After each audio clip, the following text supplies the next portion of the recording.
My litigations from 2016 against the state of Denmark is continuing this year. Last year I filed 2 civil suits principally against the state of Denmark in connection to the programme. The first case was predominantly a human rights case against Judge Ingrid Jensen and President Margrethe Lau.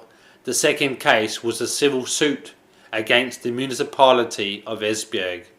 I argued the human rights case in January 2017 in the District Court of Herning.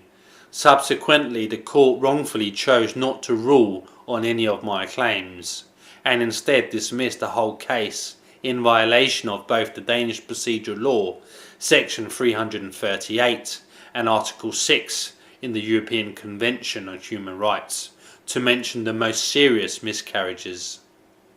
On the 22nd of February 2017, I appealed the dismissed human rights case to the High Court of Denmark.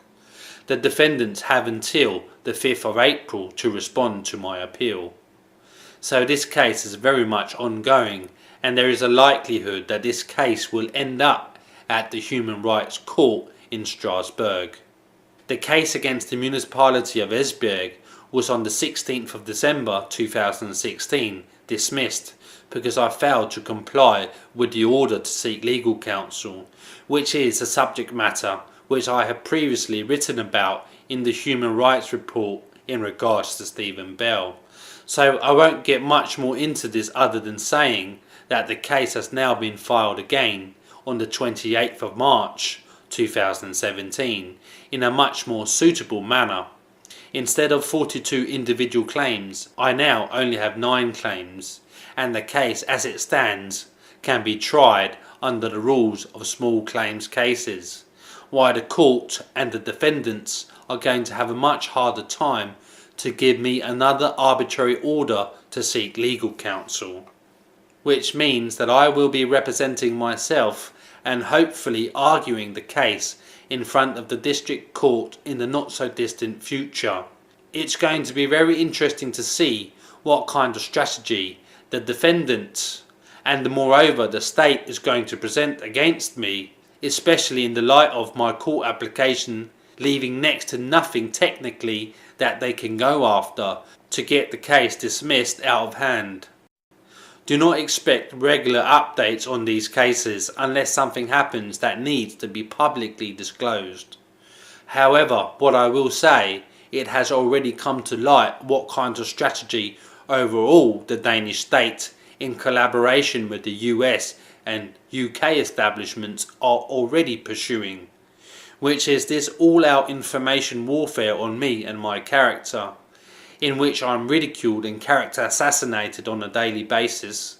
I expect these PSYOP campaigns to continue because it is abundantly clear that they do not have any issue whatsoever in fabricating the propaganda stories in which I am being character assassinated and ridiculed on a worldwide scale. They have been coming after me this way for years now, and ever since my legal skills and knowledge has developed sufficiently enough that I can cause disruptions to the program, the propaganda campaigns against me has drastically intensified many times over in conjunction with my litigations. I am not a fool, so I obviously do not think for a second that I can stop or even mitigate these PSYOP campaigns against me in a meaningful way. However, hopefully I can improve my own life and well-being through legal actions, which I will continue to do as long as necessary. Legal actions is the only way to fight back in a situation like the one I find myself in.